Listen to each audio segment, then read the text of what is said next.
My dad invented diamond when I was 8 years old. In the context of the Opportunity Zone Fund that you guys started? Most of our exits have been 100 to 150 million. Any company that's still majority owned by Hall Labs uses this system. If they don't wake up in the morning and want to work on it, you know it's a debt. Any C guy is going to cost you 10 million bucks, right? A year. As long as you have a boss and an employer, you're a slave.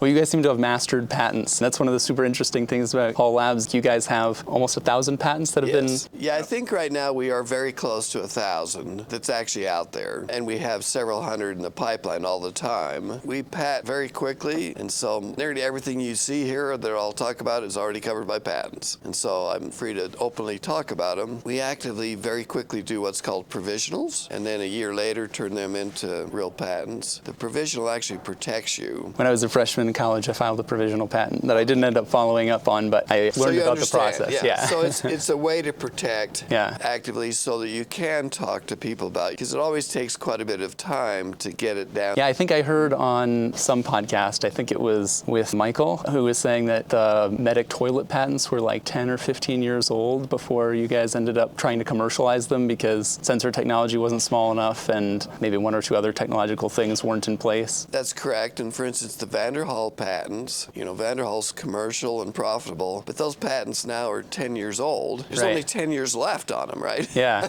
So it's not true that patents protect forever. A copyright much but longer. By the time you get something commercial, there's probably only 10 years left. That 10 years is still an advantage. But not as much as 20. But no, not the 20 years we all think about. But if you don't get the patents going, if you wait too long, you've probably disclosed it so much that is prior art. And if you yourself are stupid enough to disclose it, it's prior art, right? Yep. But it's so easy to disclose it since it takes so long to get something going. Right. So it's a problem with the system, but everybody's just got to learn to live with it. If we were to cluster your patents into different categories, how many would you say are related to the diamond manufacturing versus toilet things versus trucks and automotive versus anything else? So half of our patents are what I would now say legacy Hall Labs, primarily starting with my dad's diamond invention. So they're diamond, high pressure, downhole tools, drilling tools, communication systems for drilling. They're heavy industry type of patents, and that's the legacy we had because of my dad's early work, and actually my early work as well. Oh, really? You started in that space? Yeah, so I mean, my dad invented diamond when I was 8 years old. I was running presses for him when I was 12 years old. There's a picture in our museum with me 12 years old with a lab coat on running a press.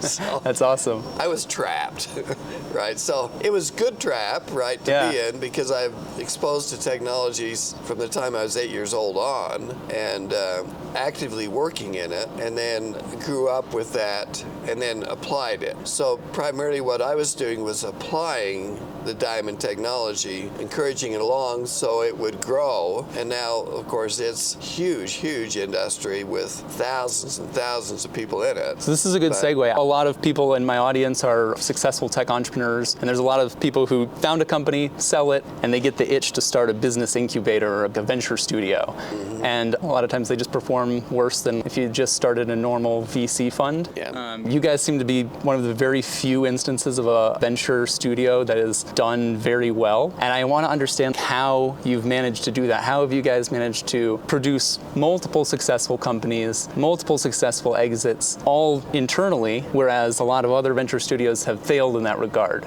So like one question I have is, you said that Legacy Hall Labs. How long did you guys focus on the diamond manufacturing and related applications before you branched into other ideas? So essentially we spent between 1955 when the invention was done and about 85, so that's 30 years focusing on diamond. In 85, when I took over the company, that's when we started to branch out. So we have now been branching out away from our core for a long time. I think what happens is some entrepreneurs expect expect it to happen much quickly. Yeah.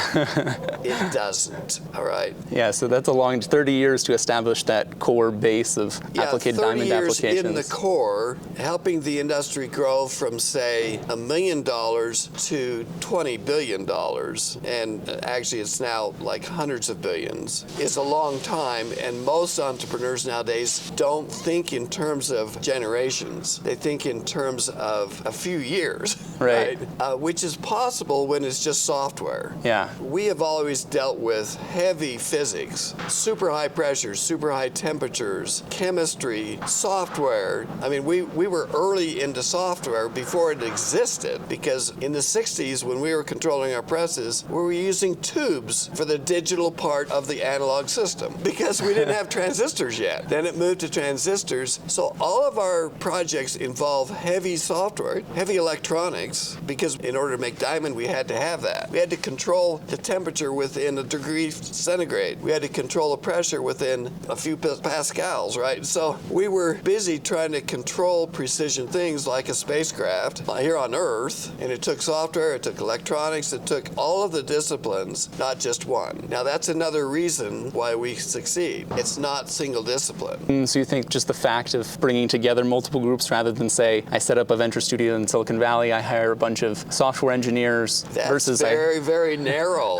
I mean, that's so narrow. How do you ever expect to succeed? The reason you succeed in the first place is you lucked out, right? Come across a good idea, and then. So are you saying you bring together people from diverse backgrounds that allows you to identify problems that you maybe wouldn't have otherwise come across, or is it that you identify solutions that people would otherwise not have come across? You identify a much bigger problem, which requires multiple disciplines.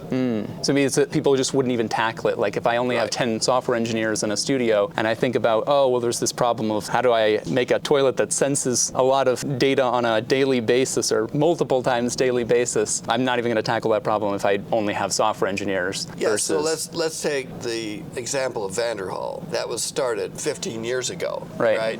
When you tackle transportation, you have to have software, electronics, materials, people who know suspensions and modeling people and battery experts in order to deliver that. You don't deliver that with just a software team. So could I phrase this as a core element of a successful venture studio is you need to go after really big problems. If you don't have a diverse set of people, it's going to be harder to identify those problems because there are lots of problems that are just in the software space. Create new software companies all the time. So in principle, I could create a team that, we just focus on those, but maybe it's just harder to find a really big idea within that more constrained space. And so because of that, I end up just having a lower probability of big hits in the end. Yeah, the big hits are primarily timing. Don't assume that the big hit was because of the genius programmer. It was 90% timing, not 90% genius, all right? So, you take Facebook, you take Amazon, you take all the things that are primarily software. It was timing, not genius. So how do you guys go about making sure that you're solving the right problem at the right time? You can't do it with timing. So, for instance, if you're tackling a new area of vehicle, or let me take our bigger project because it's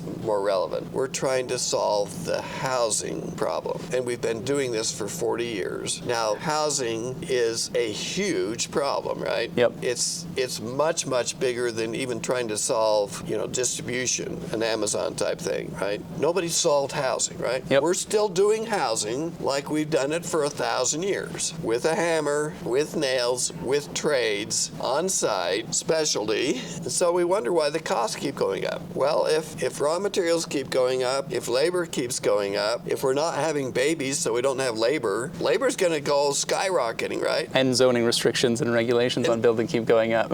Everything else, right? But the primary problem is none of the world wants to have babies anymore, right? So we have no labor. Well, if you have inherently lots of labor labor in the way you make your housing's going to inflate. Right. So we have this huge problem, but nobody is tackling it. You might think somebody's tackling it, but if you look at what they are tackling, they're just moving the labor into a big building. Right. That's all they're doing. They're still using drywall, they're still using 2x4s, they're still using trades, they're still just aggregating it and getting they're still using plumbing the same way. They're doing all these things. So if we really want to conquer housing, we have to do to housing what we did with cars. If you go back and figure out how we were doing the horse carriage versus how we did the car that everybody could afford, it's night and day. But we're not doing that in housing yet. So what we've been doing for 40 years now here in the lab is having a team work on all the issues of how do you make a house like a car, literally. We even call our things cars now. RVs.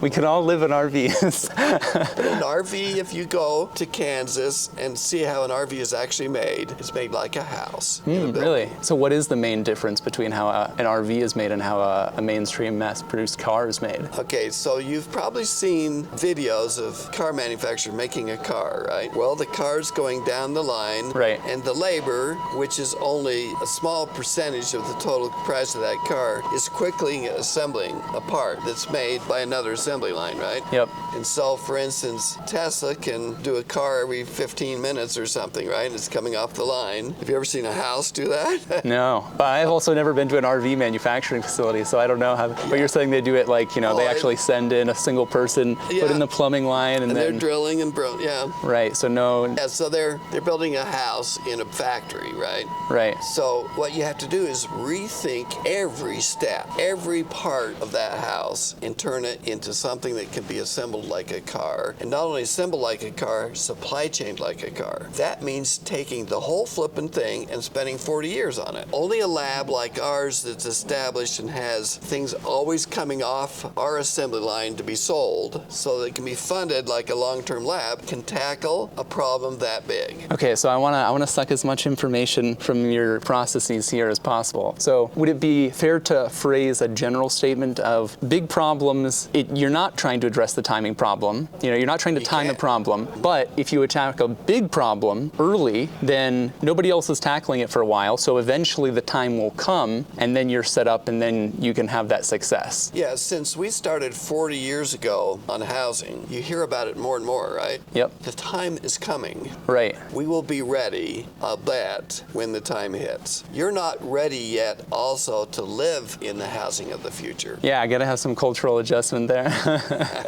So, for instance, my wife is not ready at all. I think I am ready, personally. I lived on a sailboat for a year once, so. Okay. So there's cultural changes that have to happen as well. Yeah. Everything has to start in a niche, right? Even Diamond started in a niche. The original niche for Diamond was grinding wheels. Right. And it was a pretty big niche, but it was small compared to where Diamond's now used in just everything, right? But in order to solve the housing problem and go to the next generation of it, because it's all got to be running like a smart home like you never believed, right? It's got to anticipate your needs and create scenes for you before you even get there. You don't want to have to wait and use voice recognition and voice calls and stuff. Hey, bring down my bed, right? No, you want artificial intelligence knowing where you're at and anticipating, because it knows you, when you need the bed scene. That would right? be pretty nice. Okay, well that's really high-end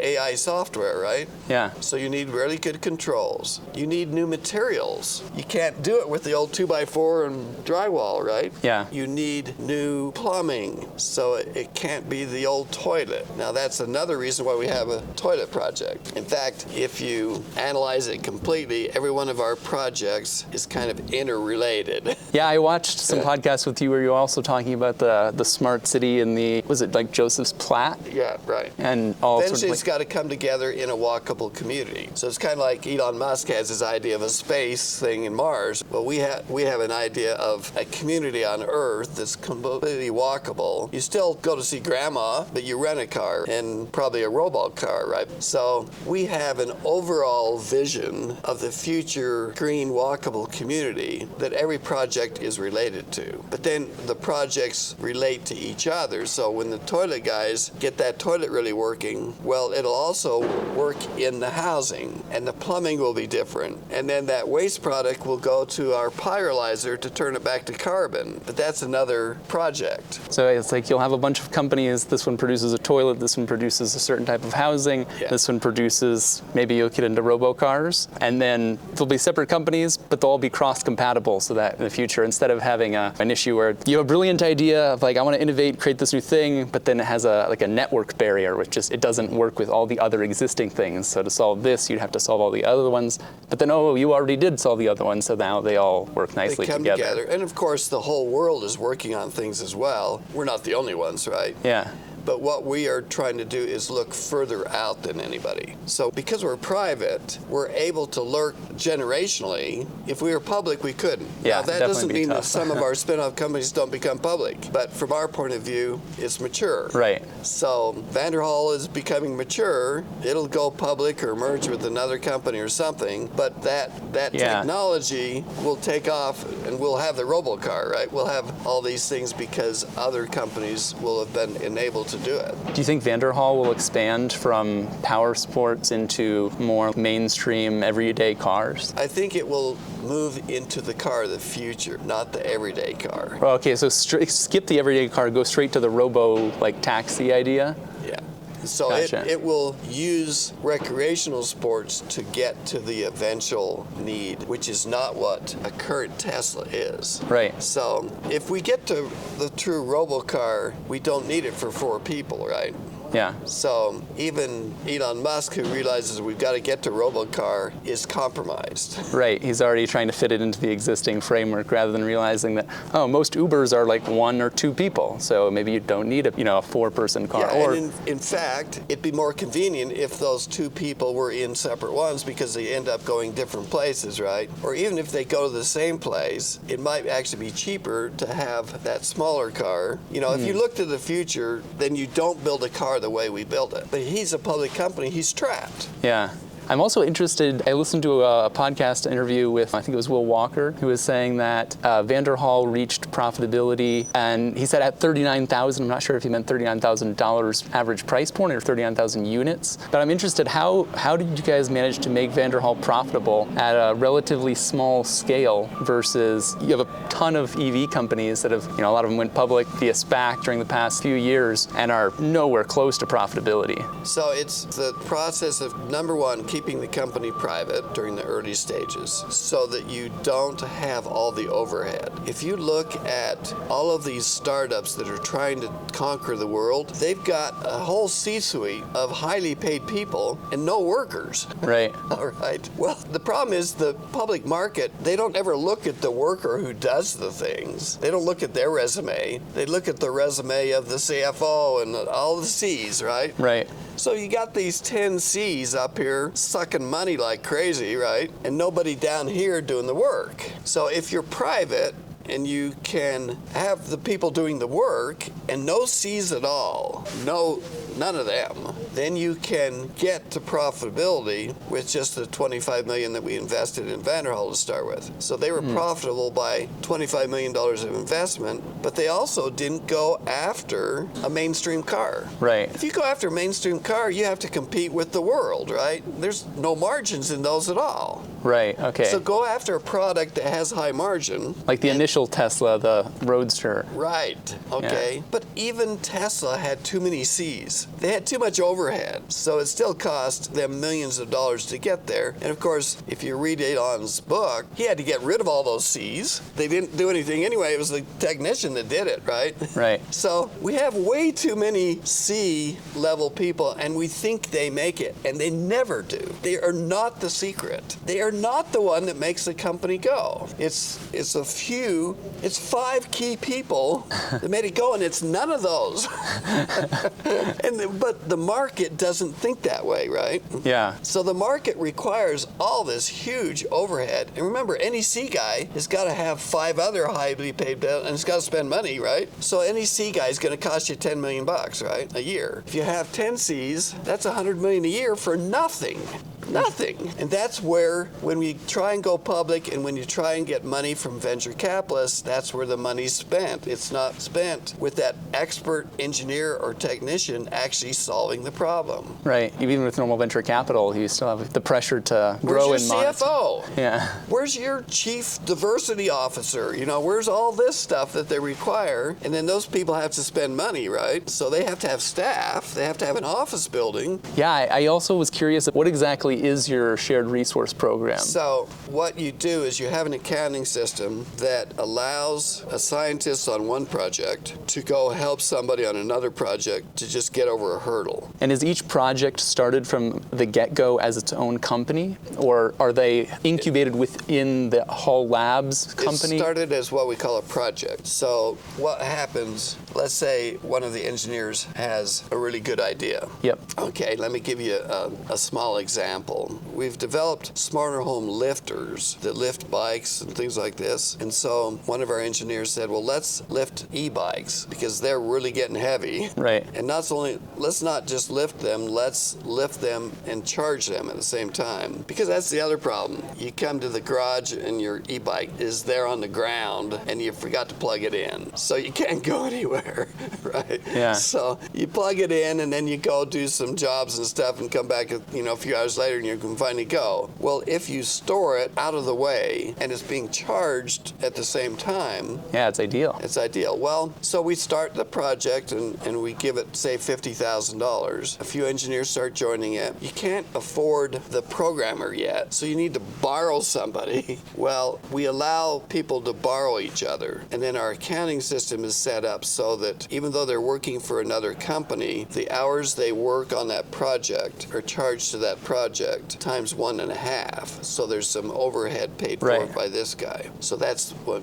we mean by shared resources. Right, so it's like your own fractional expert system within. Done in a system we called PayZoom. PayZoom? PayZoom. So, and at one time we thought we'd take our PayZoom and make it like a PayPal, right? And just so everybody could use it, but we never got that way. But we spun off a company called Bacon that uses part of it. But essentially, the accounting system is in the whole plant. Any company that's still majority owned by Hall Labs uses this system, and anybody can steal that scientist, if the scientist is willing, to get over a hurdle because they can't afford the full-time guy, right? Right. So that's what shared resource. Then there's shared shop, shared CFO, shared legal counsel, shared, like Brett, who you met, he does all the equipment financing for all the companies. Gotcha. So he's shared by, so a small project might need financing on $1 million machine. Well, you can't afford that finance guy, right? Yeah. So he does it for all the companies. And how does the office space work? All the projects, do you form a separate corporation or a separate LLC that they're held in, or are they just a separate, accounting division within Hall Labs at first? So, for instance, this e-lifter project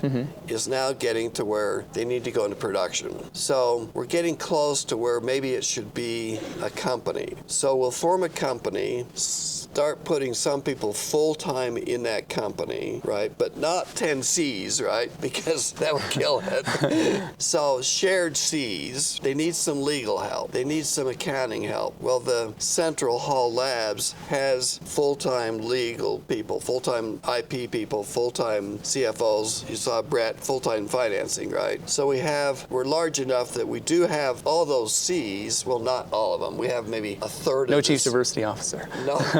So we have a few Cs up here, and they do the work for everybody. Now, Vanderhall is now separate. We're still a major owner in it, but it has its own Cs, right? Right. So now it's getting close to becoming public. It'll end up with all of its Cs, right? But it's also got revenue to help support that. But so this little lifter project will become a company called eLifter. In fact, they have elifter.com, them. They'll use that. Product will start to be sold. Maybe a bike will fall down on somebody, so you've got a legal problem, right? So you probably have insurance and stuff like that. And so eventually that company might take a whole bay here. And then maybe they grow so much that they need a building. So they'll go out and rent something separate. And then they're now maturing enough that all we are is an owner. And maybe we attend a board meeting, and that's it. So Vanderhall is at that stage? Vanderhall, we're not even on the board anymore. Oh, really? Interesting.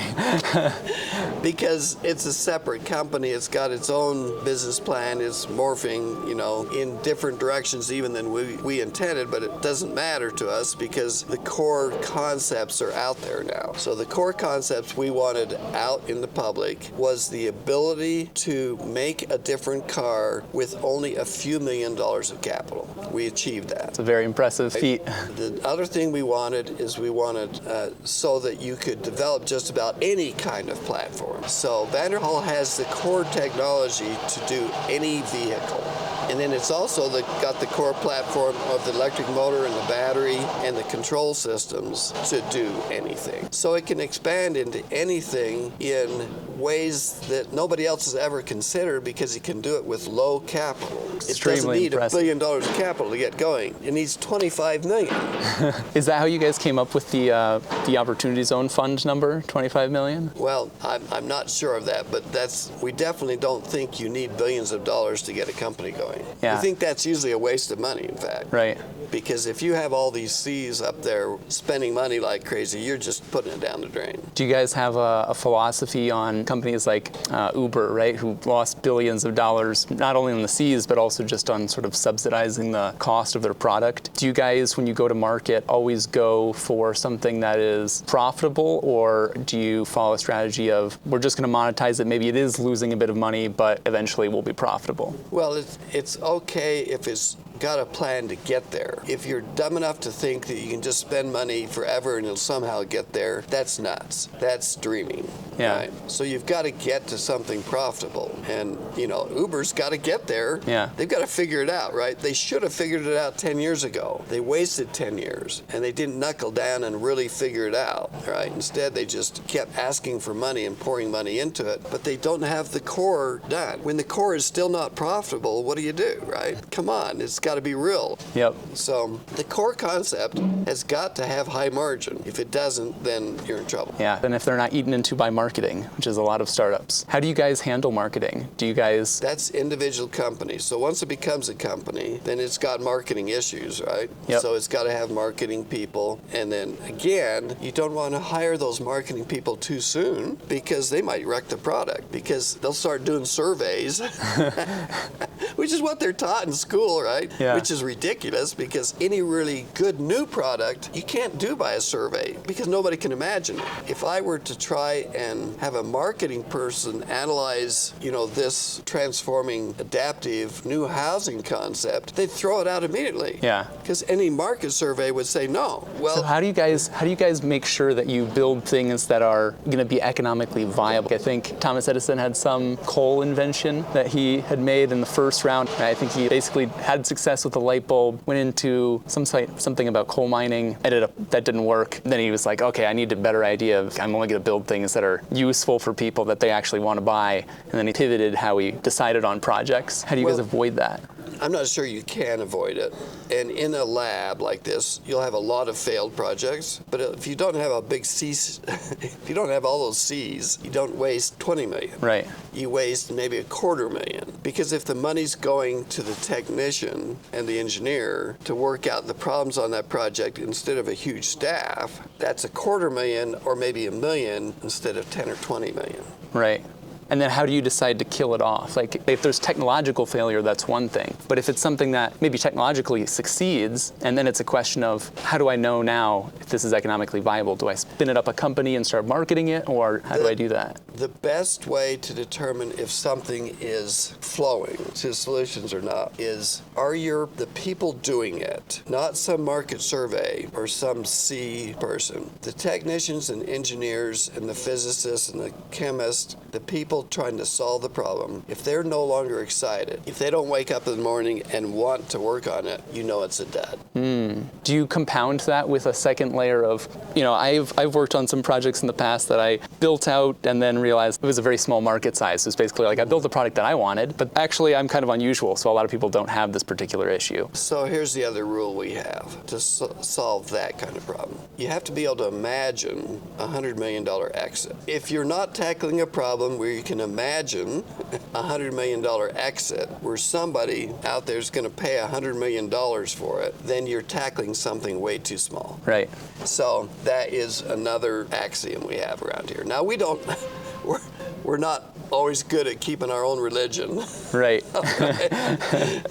but yes, you always constantly have to be asking the question, are we tackling something that's big enough to matter, right? Yeah. When we solve this, is somebody going to pay $100 million for it? That keeps you from dabbling in small stuff, right, which are always rat holes. So if it's too small, then it needs to go off to somebody else's lab, not ours. So for instance, let's take the e-bike lifter. That was a bit harder for us because we thought, is it even a big enough problem that somebody would pay $100 million? And then we started doing a few calculations and we realized, oh wow, people are selling 3 million of these flippers a year, and they're selling them for several $1,000s each, and it's starting to be a pretty big market. So we were able to convince ourselves that even though we're only solving part of the e-bike problem, it's still a big enough problem that we can go after. So eventually what will happen is that unit, which lifts the bike off the ground and charges it, plus it also lets you attach it to your hitch and get it to the ground when you're there where you want to drive, it does all those things. We decided we were solving a big enough problem, even though it was kind of a smaller, it's not like solving housing, right? Right. That we could justify, and we had a very excited engineer who wants to take it on, right? So at least the people doing it are coming to work and they are excited, right? Yeah. So you've passed that problem. It's a big enough thing that it could yield us a $100 million exit, and so it's now a project that's official. We've only spent like $100,000 on it so far. We'll probably end up spending $1 million. It'll be incorporated. We'll probably bring in some investors for $3 or $4 million. So it's probably going to be profitable before $5 million of investment, and then it'll exit at $100 million 3 or 4 years from now, and so that'll bring money into the lab. Is there a reason you guys chose $100 million as opposed to your average VC is going to say, I want $1 billion market, and not even necessarily in terms of exit, but I want to be in a $1 billion revenue market, make a company in there? Is the $100 million just what you guys came to internally and it works, or is there a reason that Most you think? of our exits have been 100 to 150 million. Right. So that's where we came from. Gotcha. So we like $100 million exits. Yeah. Right. Now, if it's 200 or 300 million, we're happy with that too. But we don't want a $50 million exit. Right. How do you guys structure your exits? Is it always a pure sale? Or I would imagine with the early diamond stuff that you guys were working on, I don't know if there's distribution partnerships, licensing arrangements,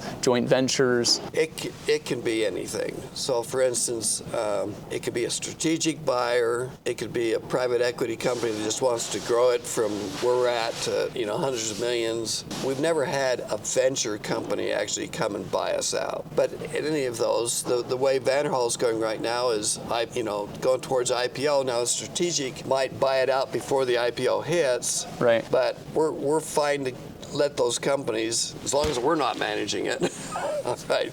Because that's not our field, right? But it's now off with its own board, its own financing, and so it can go to an IPO, and then since we're a major shareholder, we'll benefit from that. Gotcha. I heard this phrase a couple times. I think it was Will who was saying this. Something about in your early history of Hall Labs selling the diamond IP like 4 times, and I'm not sure what he was referencing there. Yeah. If that's a licensing arrangement that's being resold, or if that's a new company with a new diamond technology that's being sold each time. Yeah, so what happened in diamond is there was lots of places where you could find a new use. Right. So we were experts in the diamond area, experts at producing it, experts at inventing the products. So what we would do over and over again is we'd invent a new use for it, sell that off, invent another use, sell that off. As a developed product, or just a patent, or? A developed product, and usually even a production system. Gotcha. So you guys would actually start manufacturing it before he's... Yeah. Interesting. There were just so many areas areas in Diamond. And that will happen in the lab as well. You can take pieces of this and pieces of that and put them together to go after another problem. So even, for instance, our toilet, the Medic product, essentially that's electronics, that's software, that's hardware, that's plumbing, that's physics. There's a lot of more physics to a toilet than you realize. Otherwise, it doesn't clean itself well or doesn't flush well and all these things. And how do you get it low water, right? Yeah.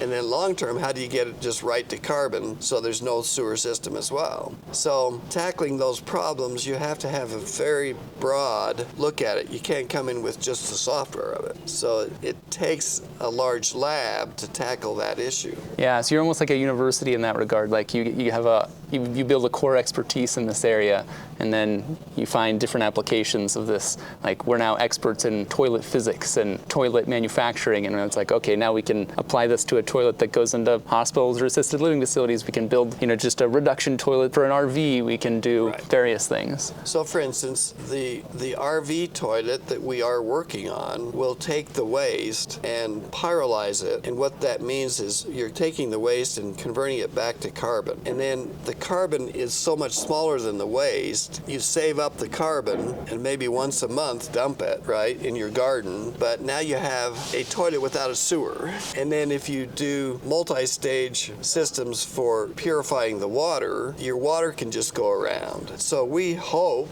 within a few years to be able to offer the RV industry, and that's why we call it never fill and never dump. So you never have to dump your waste. That would be great.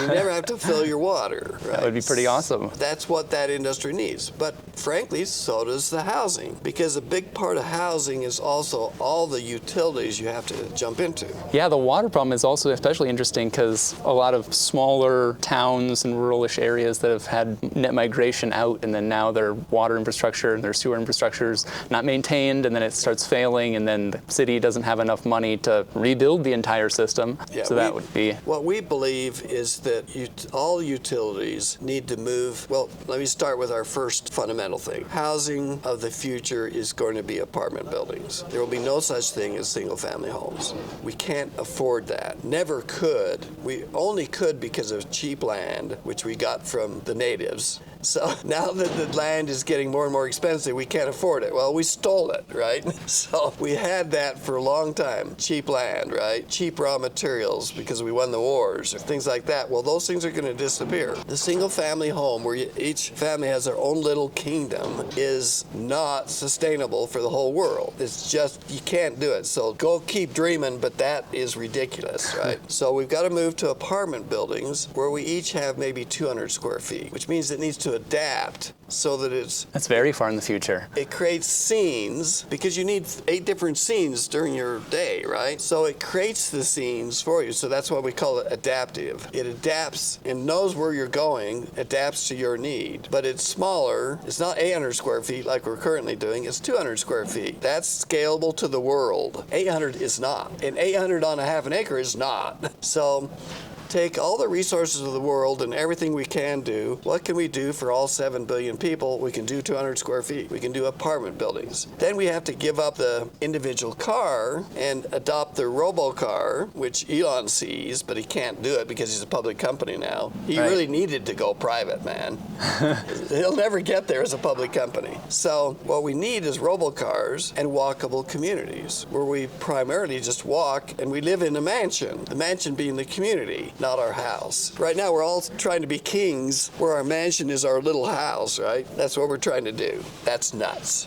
That's fundamentally nuts, right? Yeah. Also, it's interesting. I mean, a lot of the single-family development, right, is still subsidized by federal debt, basically, with all the roads that get filtered down, subsidized, putting on those initial roads, initial utilities, and then rack up federal debt. Huge subsidies. So middle-class people are the most welfare mother of anything. We just don't admit it, right? Yeah. Because we have free roads, we have free schools, we have free, blah, blah, blah, all these things that have to come to meet our need for our little kingdom. Yep. Well, so we've got to move to apartment buildings, but those apartment buildings need to have their own utility system. So we have a company called Utility utility.xyz, and what utility is working on is the future, that's that company there, the future utility that does our water, our sewer, our power, everything for that 200-person apartment building. That would be awesome. You never connect to any public sewer. You never connect to any public road. Everything's walkable, but you have it all there. How far do you think you guys are from building a prototype building?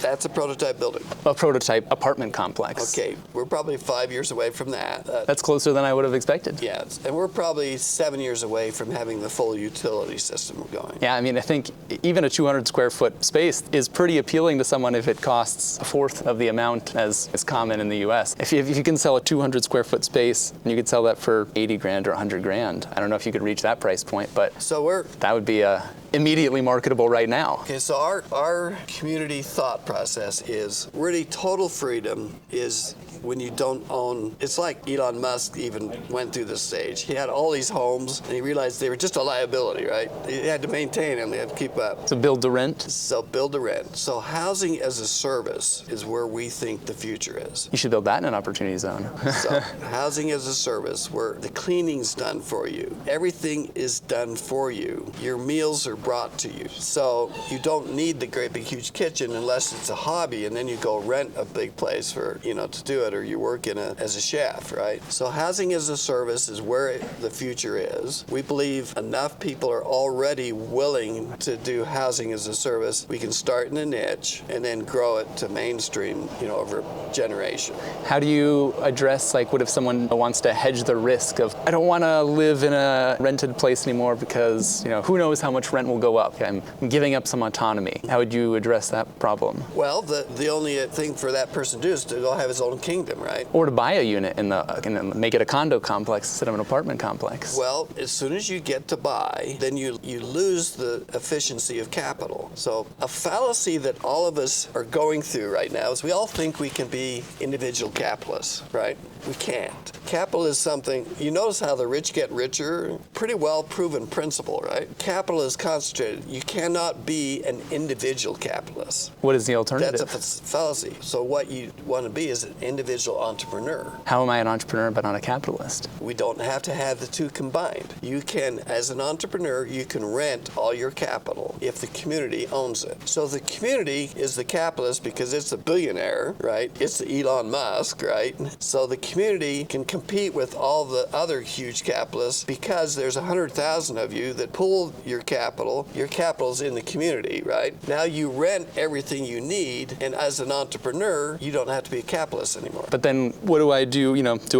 Are we moving outside of capitalism entirely, or no? What is my reward now? Your reward is your entrepreneurialism and the upside from that, from your productivity. But then I end up a capitalist still, right? I gain capital in the end. No, you get income. Difference between capital and income. So what's the difference? If I'm earning dollars, if we denominate it in dollars, and I earn I rent some dollars from the community. No, not renting the dollars, okay? Just the infrastructure. Yeah, the infrastructure. All the capital. That's what capital So we're is, separating right? the physical capital from financial capital, if we will.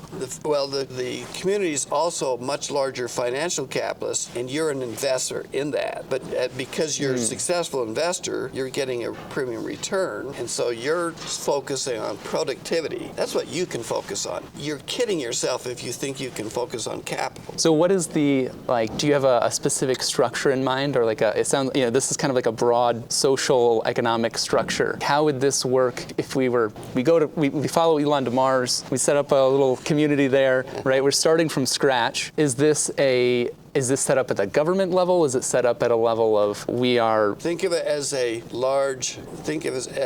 multi-billion-dollar capitalist. It's the community. 100,000 people and all of their assets, all their physical assets. So all the buildings. So you need, it's a mini Hall Labs, okay? Hall Labs, if you're an engineer here, you don't have to buy this. There's $50 million of capital here, right? Right. You can't afford that. Only reason I can afford it is because I'm third generation, right? So from an inventor who made diamond from carbon, right? How do you beat that? So from that came some increase and some wealth. So my engineers, they don't have that wealth. They can't afford this big building. They can't afford a shop. They can't afford to hire a team. But what you can do is you can borrow it. You can borrow space, pay for it out of your budget, borrow an engineer, borrow a CFO, and start and get something going as an entrepreneur. So let's say that the original, the diamond producing hall lives in the system that you're proposing here. So maybe he borrows some capital, or maybe he doesn't need much capital to initially create his diamonds, and he produces the process. That now unlocks like a lump of wealth. How does that get allocated? Is it like... That lump of wealth stays invested in the community. He owns that wealth, but it's invested in the community because he's bought the community. He's invested in the community buys this $25 million building, right? So all acquisitions of physical capital would go through the community. You'd deposit to the community would buy it. And then you get a dividend. And would your dividend would be at the community level, so you're diversified at the community level? So your dividend will be higher than the stock market because on average, that's a high return, right? So we're better off being jointly capitalists with the community. Now, if you start making it too big, like a Russia or a China, then you end up with dictators, right? So you limit each community to 100,000 people. Maybe that's too big too, though. That's a lot of people there. I mean, if you have 100,000 people, they all have to agree on how this big chunk of capital is being allocated. Maybe they don't want to buy you your next machinery. That's why there's 24 agencies. That's why the Platt system that was set aside in 1830. Interesting. So that's our new Vista concept. That's where I think it will have to go. Communalism doesn't work at all. We know that. You need entrepreneurs. You don't need communalists. But we're all bad at being capitalists. Only a few of us get there, right? And then the problem is once they get there, they can just keep getting there, right? Because they have all the capital. That's just fact of life, right? We think we can beat that? No. I mean, in a sense, I could rent capital if I get money from a VC or a bank to grow my company. I'm sort of renting capital. What do you need that capital for? You only need labor and overhead, right? So why do you need the money? If you can rent it all, you don't need much, right? I guess I'm missing, like, how would the decision be made, though? Because if you make the decision. So you decide to rent some space, but you can do that incrementally. And you might be working for somebody else and doing this on the side. The only reason why we need that VC capital is because of all those C's. I guarantee you, that's the only reason you need it. All the C's they're requiring, because there are a bunch of C's too. If you productively do it on your own, you don't need that huge amount of money. As long as you have space and access to capital. Capital being assets. Right, physical assets. Physical assets and people. You need access. You need the ability to go to somebody and talk to them about your idea that's a better scientist than you. Yeah, that is definitely an aspect that I quite enjoyed about being in academia. I worked at a couple national labs, and that was great. And now I'm not in an academic or national lab environment, and I do miss that a lot. The ability to just run over and talk to somebody who's a domain expert in this particular area allows you to move that much quicker in whole labs. How do you guys incentivize employees? Do employees own equity in the company? If an engineer comes up with an idea and you're like, this is a good idea, let's fund it with $50,000, see what comes of it, and then that turns into a company that is its own entity and grows, do they take a stake in that, or is it all salaried? The basic principle of Hall Labs, it's been going for a long time now, is you get a fair hourly pay. So nobody's on salary here, not even me. Interesting. And there's also absolutely no benefits.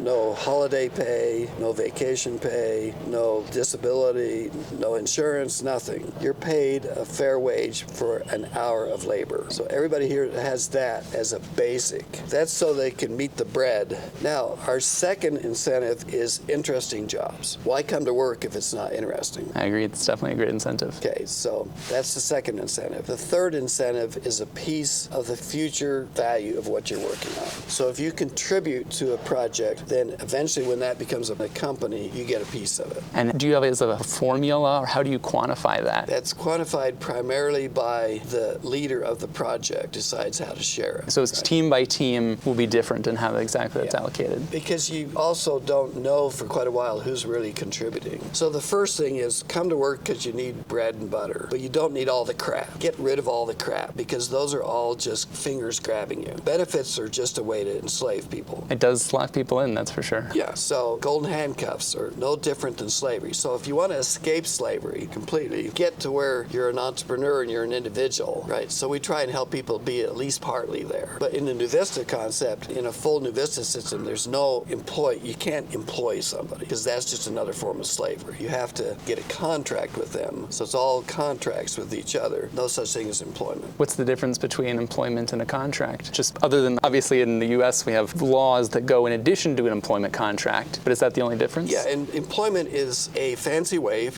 enslavement. We haven't escaped enslavement. I mean, if I can quit though, then that's different. Yeah, if you can quit, but can you quit if there's benefits and if you're depending on the future of that and everything like that? You really can't, right? So that's why people fight so hard to stay, because they like their benefactor, right? So the UAW is just asking for more slavery by asking for more from their benefactor. Those individuals are not true individual people. In fact, they're having to even get with a whole bunch of others to enforce that slave owner, right, to pay them more. So what we really need is a movement towards the future, which is everybody an entrepreneur. So if we go to like a right to work state where there's very little union activity, is that form of employment substantially? No, it's still employment. Let's say we take away the benefits. So no unions, no benefits. Now what's the difference between? No employment even. You instead do a contract with me, but also a contract with others, so that you optimize your... So I'm a 1099 basically. I'm a freelancer. Yeah, I work for multiple. Freelancer, you work for multiple so that you don't have no boss. I mean, I like that personally. As long as you have a boss and an employer, you're a slave. What about people who want the stability of... Then they want slavery. That's fine. But they need to admit to themselves they like slavery. I think that a lot of people do. I think a lot of people prefer that. They just need to admit that that's what they want, all right? And stop complaining about slavery. I agree. I think if you choose to, you want to be employed and you like the stability, you should not complain that much about. But what I'm saying is the future society that we all should get to is where that's actually even illegal. You cannot employ somebody. You cannot make them work for you. What you have to do instead is figure out a system that doesn't require the full-time effort of one person. And you can do a contract with them and they set the rate, not you. Is that so? In Hull Labs, do you have people set their own pay rate? We're trying to get there, yes. So for instance, I'm to the stage where I don't take any wage. My gain is always from the future upside of the company. Right. That's where everybody should get to. That is a great incentive. And you come to work because it's exciting. You're no longer even paid by the hour. You need that because you need bread. You're still partially a slave, right? But long term, it's all should be contract, where it's just from your upside of the productivity, not from your hourly wage or not from your employment. So let's say I'm an engineer here, right? I'm working along. I'm like, hey, this is a great idea. You say, okay, take 50 grand and run with this. See what you come up with. I start working on it. At what point do I know? Is there a split? Like, okay, if you succeed, there's 30% of the upside going to you and your team. You decide how to allocate it, or is it at some later? What that engineer should do, if he's really convinced about his work and his product, he should come to the team leader and say, I'm believing in this enough. I don't want any more pay, but I want more stock. That's what he'd be smart to do. Now, can he convince his wife?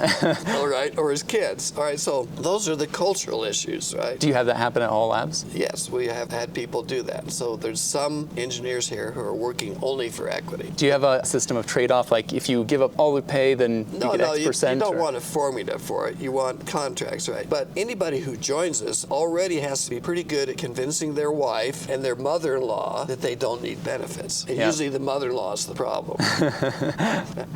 Because of our culture, we think benefits are good. No, they're entrapments. They're not good. What you want is pay, and you want to pay for your own things, right? What do you think about the negotiating power of scale? Like, what if you offered, you'd probably have to negotiate with an insurance carrier or set up your own insurance carrier, but like you can earn dollars of premium in addition to dollars of wage on your contract on an hourly basis, just to take advantage of the scale negotiating power of a company that has 700 employees instead of an individual. Every one of my employees, once they get into it, find they can beat the corporate because they didn't necessarily need that holiday they thought they needed or that vacation time they wanted. And they didn't necessarily need the medical stuff that the corporate was offering them. So once they really figured out, they prefer just getting money over specifics. I mean, it also lets you make choices, which is nice. I only want catastrophic insurance coverage, and that's it. Choice is much more important than any of us. Years and years ago, I was the opposite. I was Mr. Dictator, and I had the benefits galore for everybody. This was 40 years ago. I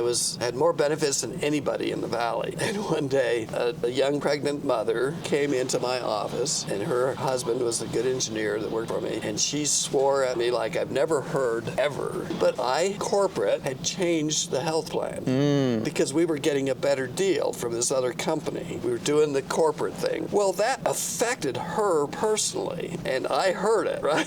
So that's what finally put me over thinking of, why am I planning my employees' wives' families' life? Why am I doing that? What makes me think I can do that better than them? No, I screwed up her life. I really screwed up that pregnancy. Did you have any employee churn when you announced that change? Yeah, and you always do, because when you're up here sub-optimizing something and you change a benefit, even if it's just a holiday or something like that, you're affecting. I mean, another thing that happened, we always gave Christmas breaks to people. I mean, we had a whole week off, and we had, big things around Christmas because we were a bunch of Christians, right? I came in one Christmas holiday, and my Vietnamese crew was busy working away, I said, what's going on? It's a holiday, right? And she said, it's not a holiday for us. We'd rather get paid and get this thing out, right? So the same thing. I mean, who am I to decide what days you take off? So is your policy you can take off whenever, you just don't get paid for those hours? You don't get paid. We don't care. We don't care. As long as you're contributing enough that people don't, say you need to leave, we're not judging you when you come into work or when you leave. We're paying you by that hour, right? What's your average employee tenure? Do people tend to stay a very long time? Yeah. What would you say, how your typical employee, how long have they been here? We don't have turnover because we're creating interesting jobs, right? And we pay well by the hour. We don't dictate what they do. They have flex time all the time. So we're looking for productivity. We're not looking for behaviors. Right. Do you hire mostly from the local area? Like you go to BYU, you get a lot of engineers? We'll often hire people part-time while they're going to school, have them come in and see if they like it, and then probably 1 out of 4 that come in really like it, and then are able to convince their wife that they don't need benefits at Intel, right? Right. And then they stay full-time. Do you pay more than Intel? Like if they pay more per hour. So they can always pitch that. They can pitch that, but there's no benefits, and there's no holidays, and there's no vacation, and there's no 401k, and there's no retirement. Do you hire them as 1099s or as W-2s? We bring them in W-2s because that's the law. Right. If the law wasn't there, I'd do it all 1099. Well, I mean, you're kind of that way. If you're not requiring when they come to work, you're saying. But I can't do 1099 because of the stupid laws. The government is so socialistic, it wants more and more benefits, and it wants all those requirements. But the laws are still, if I, as the boss, the reason why all these companies have all those benefits is because the boss, one of those stupid C-suite guys, wants a benefit. And so by law, you have to give it to everybody, right? I don't take any benefits. I don't even take any wage. And so I'm not under those laws, right? If I gave myself a benefit, I'd have to give it to everybody. Interesting. So I want to. No more human resource department at all. We don't have one. That's some savings as well. Yeah, and also we're so libertarian as that each engineer hires his other workmate. We don't have a central human resource hiring. Interesting. So is there not an approval process, or just if they want to hire someone? They're the one that's stuck with the one they hired, right? Where does the budget come from? Well, the budget's an overall budget for the project, right? Okay, you have $250,000 to work on that, right? And then you got to come back and justify for us the next $250,000, right? So everyone who works here is on some project. Some project. What about the shared, like the legal staff, the finance, people, And they're the C-suite. They're the overhead that everybody has to pay for in their budget, right? So you guys hire them centrally? Yeah, they're central. So they are overhead. Well, of course, you have the overhead of the plant too, right? So when that person gets a $250,000 budget, it's not just labor, right? So, for instance, when they pay for labor, they're also paying an overhead factor on that labor, right? Right. Because we do have a C-suite. Yeah. At least they don't have to have a full C-suite, so they don't have to. And another problem, if each company or each individual has their own C-suite, talk about meetings. You have to go to meetings with all these people, right? So now your productivity's lower. But if it's just a project and they don't have a whole bunch of full-time, highly paid C people, if they're only paying an overhead factor on their hours, that's much cheaper. As soon as you hire that one person, you're in trouble, right? Are the projects financed hierarchically? Like, you have projects, and then you want to bring in a new person, if there's no central hiring, does it always have to go into an existing project, or can they come centrally and say, I want to start a new project? No, that person, let's say an engineer needs a specialized technician to get something done, and it doesn't exist in the lab. Or they've been stealing another guy technician so much that now the other project's complaining. Well, then they go out and hire somebody, right? But it's going against that project. So it's increasing the cost of that project. He's draining his $250,000 budget faster, right? Right. Interesting. So if he pays the person too much, he's going to drain it faster, and did he make enough progress to get another $250,000 or $500,000, right? What are the requirements for that approval process of getting the budget approved for the project? So usually what happens is the project becomes pretty obvious, like the lifter project, right, as something that is worth spending money on. Somebody wants to spend full time on it, and then they start getting help. So the project starts to drain the money.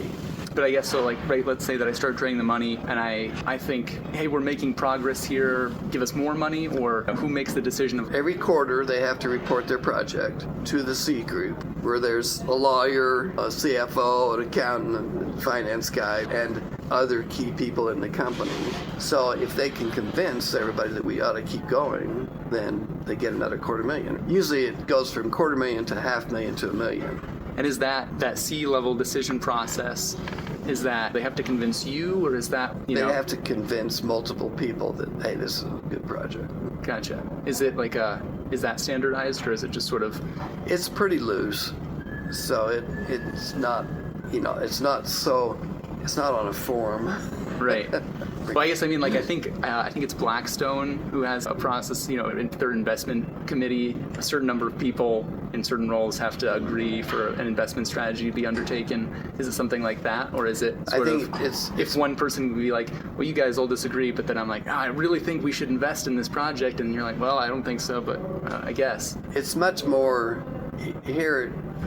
Getting the project started in the first place is probably the biggest hurdle. Right. But once you get it going, and if you can show continuous progress, so people are going, yeah, okay, they've made good progress, then you keep going.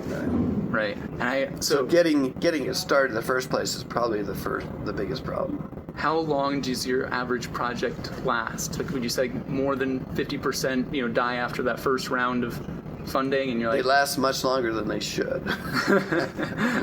So we're overly patient. So for instance, this housing project has been going for 40 years, right, through iterations. It's only a lab like ours that keep it going that long. Right. I'm curious, again, one of the podcast interviews I was listening to with Will, he said that you guys had an average return of 5.5x before you were doing strategic partnerships, and then after you started doing strategic partnerships, that went up to 8.3x in terms of return on invested capital, and that was in a time frame of 2 to 5 years. Are those numbers coming from Hall Labs as a whole, return on capital, or does that we start measuring once we convert a project into a company and we look at that multiple? I think he's looking at Hall VP, but it has the huge advantage of the Vanderhall growth. Right. It doesn't have 25 projects like Hall Labs. So I would say that he's not able yet to look at a big enough sample set, right? He's relying a lot on the growth of Vanderhall, which has been a good success. How long has Hall Venture Partners been? So it's only been going for 4 years. Gotcha. But it's major investments, Vanderhall. Right. So as that value's gone up, the value of the venture fund's gone up. So, but it doesn't have 25 projects, right? Like the lab does. Right. So the lab, eventually we have to kill projects. So because the housing is a multi-trillion-dollar problem, it's also hard to kill because the market's so big. Yeah. So you sit back and say, should we put another 10 million into it? It's still obvious that we should because it's such a big problem and we've made such good progress. Right. We're not there yet. But if you're 5 to 7 years away from doing that, that's pretty close. For 40 years, come on. Yeah. We've already been 5 to 7 years away, right? Right. So that project now has about 50 million in it. So over 40 years, we've put 50 million into a project, which is double what we've put into Vanderhall, but it's also a much, much bigger market. That project consumes right now about 5 million a year, but we don't have any question that we're going to keep going at it because the market need is so huge. We've made so much progress and we have so many patents, right, that another 5 million is not a big problem for us. Now, we haven't brought in other investors yet because they don't have that long-term vision that we have. Makes sense. And so they might look at it and do a market survey and say, nobody wants that. And they're right. Yeah, right now. They're right. Nobody wanted that iPhone either. So anything that is really going to make a difference in the future, you cannot do a market survey on it. That is a bunch of bull. You can never, in fact, the more market survey you do, the more you're going to kill it. Yeah. There's nothing that's significant for the future good of mankind that any market survey could ever predict.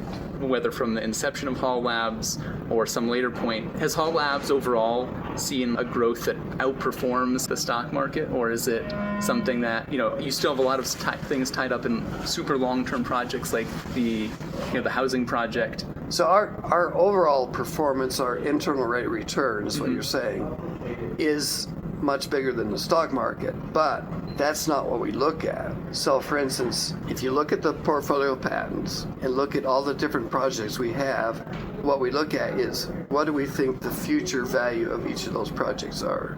Then that's a much higher return. Right. If we look at what dollars we've actually achieved for the little bit we've been able to monetize, so we've only been able to monetize a small percentage of our total effort. Right. But if you can say, even with the small percentage we have monetized, we've outperformed the stock market. Right. That's great, because then you're like, well, we have these unrealized gains essentially on future potential. Right. But on top of that. The biggest problem, though, for us is how do you convince anybody of the future gain since you took all of your profits and put them into those things? So see, we're not like a mutual fund where we've put it into other public companies that will continue to go at 7 or 8%. Right? Yeah. We put all of our money into the future project, which a market survey would say is no good. Yeah. Because any market analysis has to only assume that people know what they're wanting, and they never do. You got to find like the SpaceX investors, who are just willing to throw money in for a decade of rocket explosions. Right, and that's harder for a Hall Labs than it is for a SpaceX, right? Yeah. One thing that Musk is excellent at is not only getting things done, he really does that, but he's burning himself out, of course, but he also is an excellent promoter. Yeah, right. Definitely. And he has the public eye. Nobody's heard of me.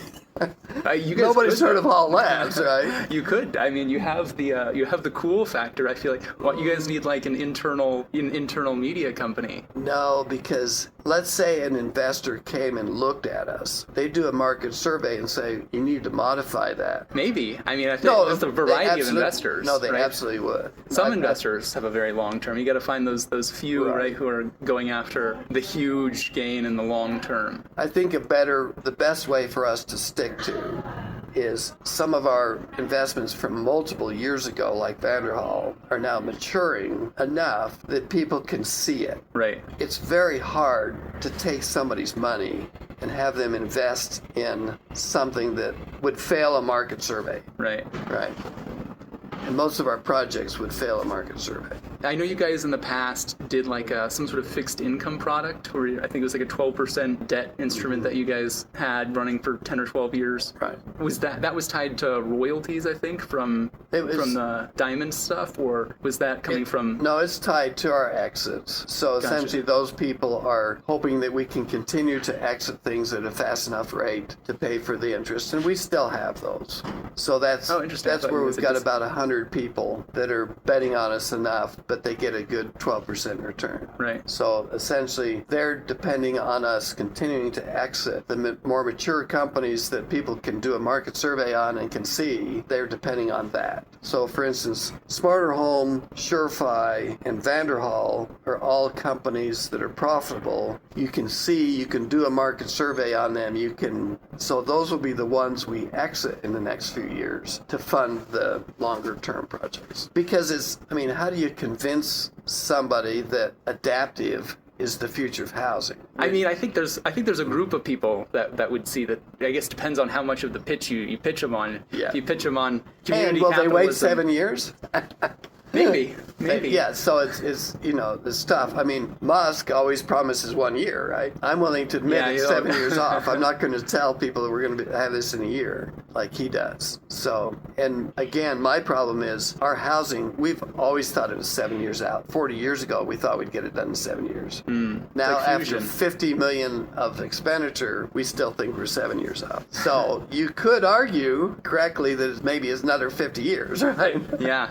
So then that's hard to invest in. So that's why we've got to fund it with mature money from companies that we invested in long enough ago that now you can do a market survey on a Brawley. On the Brawley, they have so much demand. The problem is getting the production out, right? And then they're in production hell right now, so they've got to get through that to get it out. But any investor, it's easy for them to see that that's going to make money. It's very hard for them to see that a medic toilet is going to make money.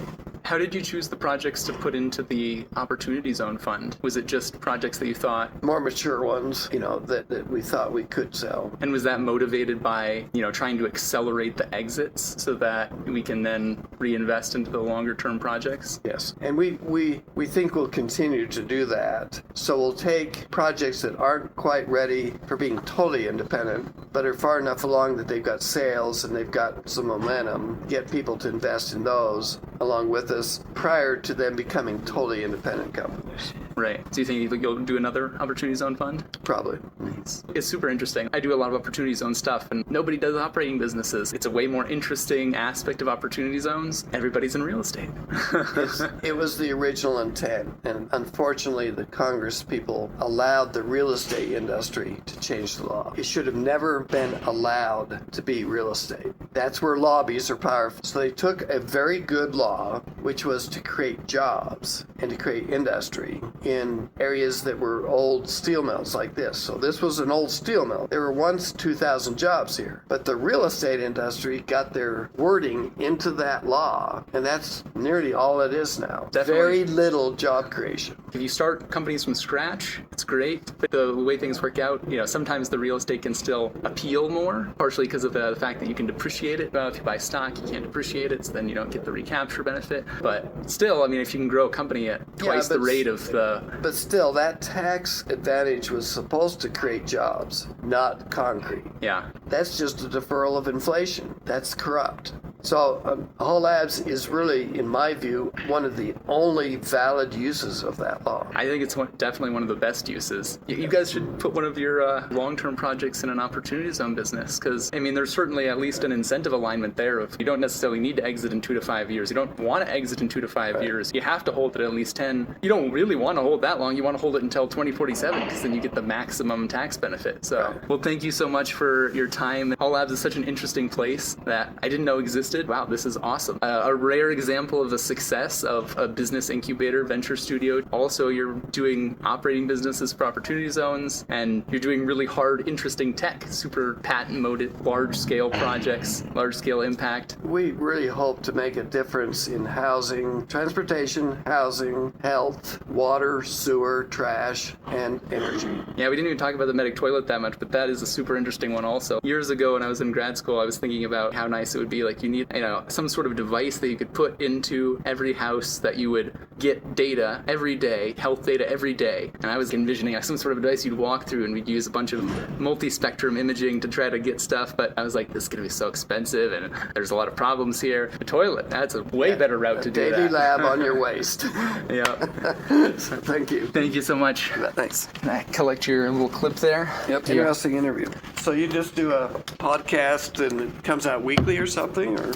Yeah, so right now I do a newsletter that goes out weekly to a bunch of different investors and entrepreneurs, a lot of tech people who have sold companies. I write about Opportunity Zone stuff, amongst other things. Okay. And so now we're expanding to the podcast space. We'll have a weekly podcast also. All right.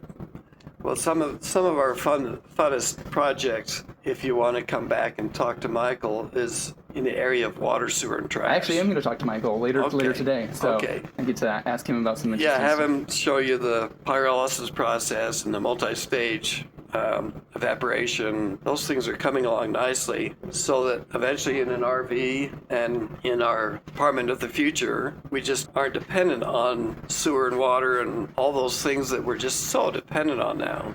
Because even if you put a new apartment building in a city, maybe the utilities are all messed up, and so you'd have to have a great big huge bond to get a new power plant in, or a new sewer or something like that. And so we're so dependent right now on those huge infrastructure things. Yeah. We've got to move it down to appliance-based. That would be incredible. I'm super curious. I looked all over your website for the Medic toilet, and you guys don't have any pricing estimates. How much do you think you guys will sell that for? We've decided not to sell it. We're now as at a that service? stage. It's going to be as a service.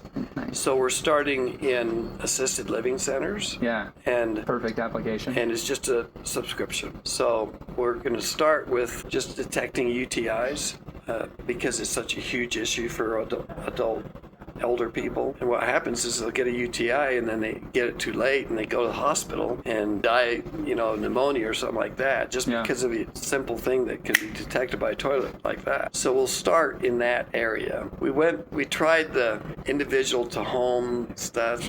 Assisted living, it seems like the ideal market to start in. And we already have a company called Care that's taken a whole bunch of transducers we've developed already doing assisted living. So the toilet will just follow the existing care system. So care.life and medic.life will work together in assisted living centers.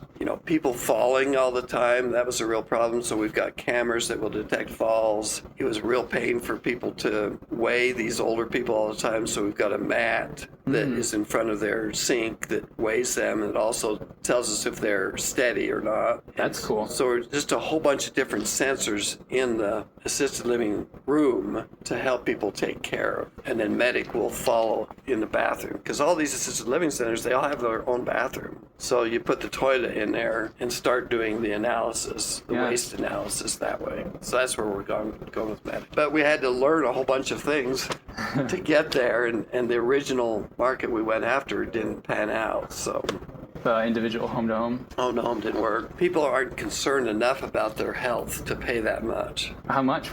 So we were looking for about $2,000. That's cheaper than I thought. I was expecting more like 5 or 10. Couldn't get it going. Wow, I would definitely pay. Is that $2,000 a month subscription or $2,000? No, $2,000 a month buy, and then there'd be a subscription about $50 a month. So anyway, it may get to that eventually, but we decided. I would want that. We decided in assisted living centers, there's an immediate need just catching UTIs, and they won't pay for it either. So it has to be subscription. Yeah, it seems like a great business. Yeah. Thank you so much.